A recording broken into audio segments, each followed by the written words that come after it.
welcome to another episode of Jarebear and Friends. I'm your host, Jarebear. And I'm the UCLA Bear mascot.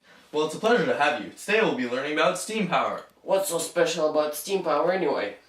Well, it not only changed industrialization in England, it changed the world. But how did it do that?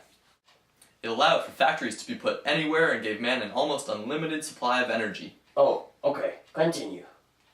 I think a little background would help out a lot. Yes, it would. Please.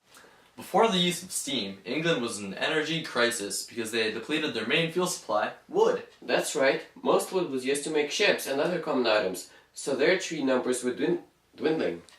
Luckily, though, the British island had large deposits of coal, which limited demand for wood.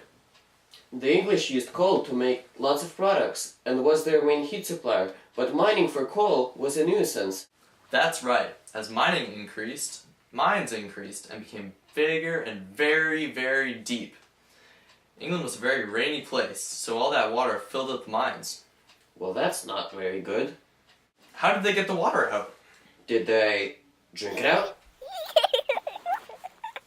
No, silly, they pumped it out. Oh yeah, I remember now. They used animals to pump out the water. But what? they used a lot of animals, mainly horses, which made the entire process both expensive and very irritating. So, who solved these problems? The two Thomases, Thomas Savery and Thomas Newcomen. Thomas Savery developed the first kind of steam engine in 1689, Newcomen right behind him in 1705. But weren't these pumps really effective? Yes, and do you know why? Because they had to burn coal? That's right. But by 1770, hundreds of these pumps were installed in mines. But they were pretty ineffective, so why were they installed? Well, although they were ineffective, they were still the most effective means they had. But it was eventually improved, right? Yes, James Watt improved his Newcomen engine in the 1760s during his time at Glasgow University. He noticed that Newcomen's engine could be better if there was a separate condenser, which he patented in 1769. He was able to mass-produce his engine with...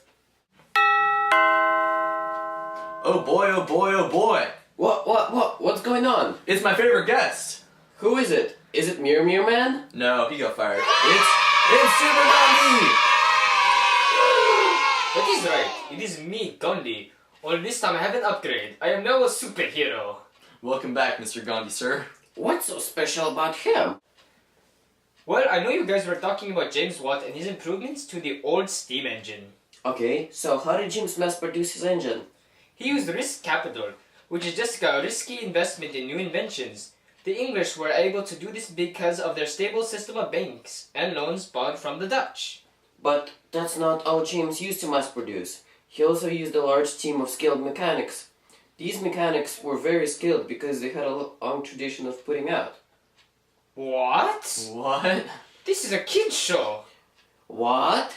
This putting out system, remember? Lots of artisans working on their cottages. Oh, okay. That's right. I remember right. What were you guys thinking about? Well, I was... Anyway, this resulted in a relatively effective steam engine. Yeah, but these engines still wasted energy, but did the labor of around 25 men. Soon, steam power was in every factory and was even used to power boats. In 1736, Jonathan Hull was given the patent for using a Newcomen engine to power a boat. But that's not all. In 1744, Marquis Crowther's of Hoare made a steamboat with movable paddles. It set sail 2 years later and was the first successful sailing of a steamboat. And in 1784, James Ramsay built a water jet boat and steamed upstream in 1876. This all resulted in greatly improved trade and transportation. That led to imperialism, with greater control of the country's colonies. Also, the steam power bellows in the furnaces produce an almost unlimited amount of coke.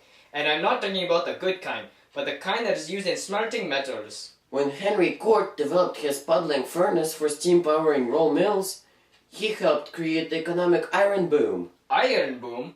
It was mass production of iron. It went from 17,000 tons to 3 million tons in just 100 years. 100 years is a long time though. But if my calculations are correct, and they always are, then that means that the increase is about 176.5%. That's it for this show.